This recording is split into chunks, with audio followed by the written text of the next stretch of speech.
Assalamualaikum. Waalaikumsalam warahmatullahi wabarakatuh. Apa kabar semuanya? Sehat, luar biasa. Tangan dulu.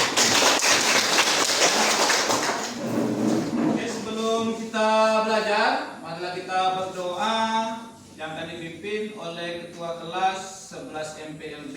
Kepada Ketua Kelas dipersilakan. Bersiap. Sebelum belajar, marilah kita berdoa menurut agama dan kepercayaan masing-masing. Berdoa dimulai.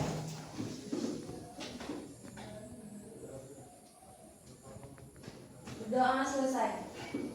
Ucapkan salam.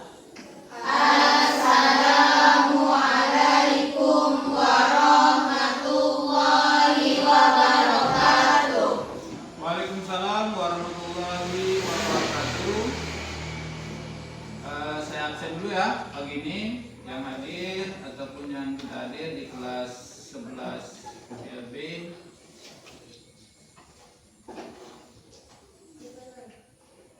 Atas nama Safira hadir, Hadir Pak. Winda Safitri ya. Pagi Pak. Pagi ini kita mulai dengan tepuk semangat ya, biar semuanya semangatnya bergelora-gelora seperti api yang menyala. Menyala, kalau api itu kan menyala ya. Iya.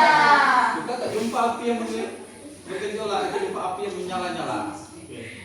Ya, sebelumnya kita mulai. Tepuk semangat.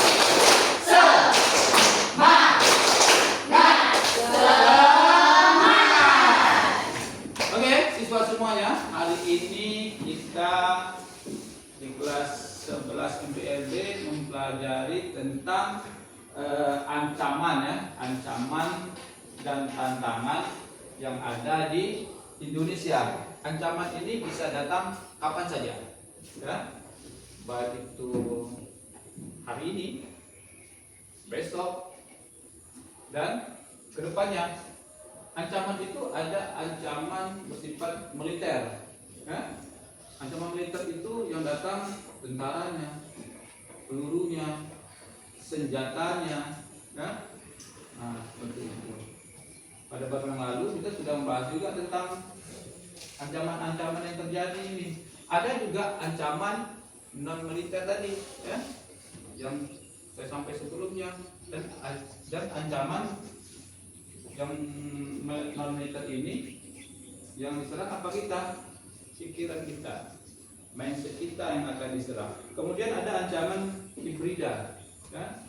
Nah, untuk ancaman non militer, kira-kira seperti apa itu ancaman non militer? Ada yang bisa jawab? Ancaman non militer? Ya, silakan. Ancaman non-militer merupakan ancaman terhadap ketahanan nasional suatu negara yang dilakukan dalam tataran pemikiran seperti polog Southboard, ideologi politik, ekonomi dan sosial budaya, teknologi dan keselamatan umum yang berasal dari dalam luar negeri. Oke, kasih tepuk tangan dulu. Oke, ancaman non-militer ini merupakan ancaman terhadap ketahanan nasional negara yang dilakukan dalam tatanan pemikiran kita, ya. Pemikiran kita yang diserang, ideologi kita seperti ideologi Pancasila, nah itu yang diserang dengan non militer ini. Sedangkan untuk ancaman dari militer ini seperti apa dia? Ada yang bisa jawab? Kira-kira siswa? Ya, silakan. Ancaman militer, baik bersenjata maupun tidak bersenjata, merupakan ancaman terhadap ketahanan nasional suatu negara yang dilakukan lewat tindakan fisik. Ancaman militer dapat berupa agresi dan non-agresi, baik berasal dari dalam maupun luar negeri. Oke, kasih tepuk tangan dulu.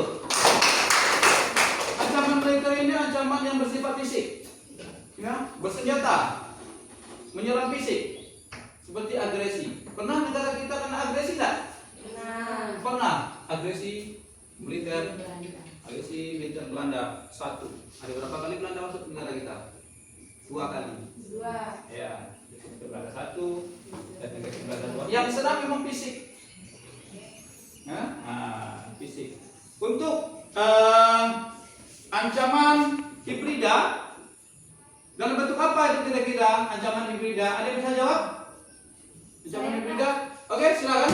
Ancaman hibrida merupakan penggabungan antara ancaman militer dan non-militer. Ancaman hibrida antara lain ancaman konvensional, asimetris, teroris, dan cyber warfare, serta kriminal yang beragam dan dinamis. Oke, ini yang sangat berbahaya, ancaman dalam bentuk hibrida. Yang pertama, fisik kita diserang, ya. Kemudian pikiran kita diserang juga, ideologi kita diserang, ya. Dua macam ini diserang semua ini, ya. Kemudian cyber ini dalam bentuk teknologi juga diserang, ya, seperti jaringan internet, ya. Virus-virus itu merupakan cyber, ya. Ada penjahat cyber yang suka mencuri data di suatu negara, di cyber, ya. Jadi sekarang ini sudah ada hibrida tadi, fisik kita diserang, ya, kemudian ideologi pemikiran kita diserang, ya, cyber kita juga diserang. Nah, jadi kita semua untuk supaya bagaimana caranya kita itu tidak diserang, tentunya kita harus meningkatkan pertahanan negara kita agar hambatan atau tantangan ke depan itu lebih baik, ya. Jadi sistem militer kita perkuatkan, kemudian sistem fisik kita, kemudian sistem pemikiran kita, cyber dan teknologi yang ada di Indonesia khususnya.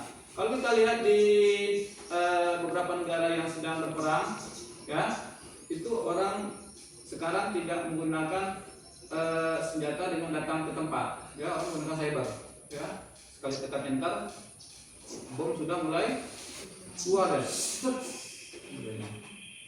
ya, gitu kan tidak datang ke senjata langsung kan. Nah, dicari, ya itu cyber tadi, dicari titiknya cybernya jalan dalam bentuk radar, ya kan. Radar itu kalau misalnya ada peluru, dia kan dimusnahkan dulu di atas, ya. Nah, supaya pelurunya tidak sampai ke negara yang dituju. Nah, itu cyber tadi. Oke, semuanya paham semuanya? Oke, saya rasa materi kita cukup sampai di sini untuk hari ini, ya. Sebelumnya kita tepuk semangat lagi biar pelajaran berikutnya agar lebih semangat, ya. Tepuk semangat. Semangat. Semangat. Oke, saya tutup dengan assalamualaikum warahmatullahi wabarakatuh. Waalaikumsalam.